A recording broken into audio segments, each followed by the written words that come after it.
This is thick, goopy, and green. From the age of 5, Rosie and I were best friends. I went to her house nearly every weekend for a sleepover. Our friendship remains to this day, despite the awful mess I made that one snowy night. We were in the 7th grade, and I was looking forward to a sleepover with my best friend, following my quick recovery from having my tonsils removed. To top it off, we had just gained over 2 feet of snow. Growing up in Alaska, this wasn't unusual, but always a welcome surprise. Snow meant sledding and hot chocolate by the fireplace. That Friday after school, I went home with Rosie, and her family took us to dinner at an Italian restaurant. Her family always took us to do fun activities. I ordered shrimp scampi for dinner. Yum, my favorite. Then we went to her house, got into our snowsuits, and headed towards our favorite snow hill. Over and over again, we ran up the hill, flopped down onto the big blow-up sleds, and raced to the bottom.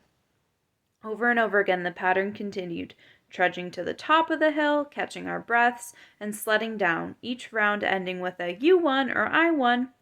With every bump in the hill, I flew up high and slammed down with impact.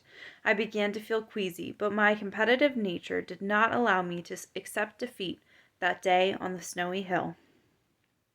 We went back to Rosie's house to warm up and watch a movie. As we sat on our couch watching Shrek 2, I started to feel a turning in my belly. It was as if the shrimp from dinner were swimming back upstream. I began to regret every moonlit race down the snowy hill. With sweat on my brow and upper lip, I begged for a glass of water. Rosie's father brought me a glass with a mysterious fizzy glow. "Alka-Seltzer," he sang. "You'll feel better in no time." I lifted the glass to my lips and sipped the warm liquid. Blech. I convinced myself to drink more. Rosie's dad was a doctor, so surely he knew what was best. Well, he was a radiologist, but still, I chugged down the fizzy potion.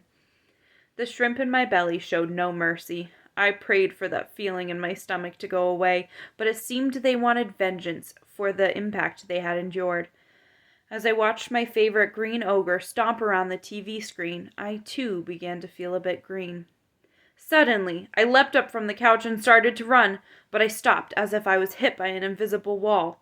I held my stomach and hurled all over the brand new white carpet in Rosie's home. I jumped over the mess, knowing I wasn't done, accepting my fate. Again, I froze as if impacted by the weight of a bus, or more accurately, a snowy hill. I threw up again. The pattern continued. Step, step, barf. Step, step, barf. I knew I threw up so many times that I began to wonder where all this bile came from, like some sort of black hole within my stomach. I watched the pristine white carpet transform with every thick, goopy, and green shower of vomit. Step, step, barf, all the way to the bathroom. I threw up on the lid of the toilet. I lifted the lid and sat down, but there was nothing left for my body to reject.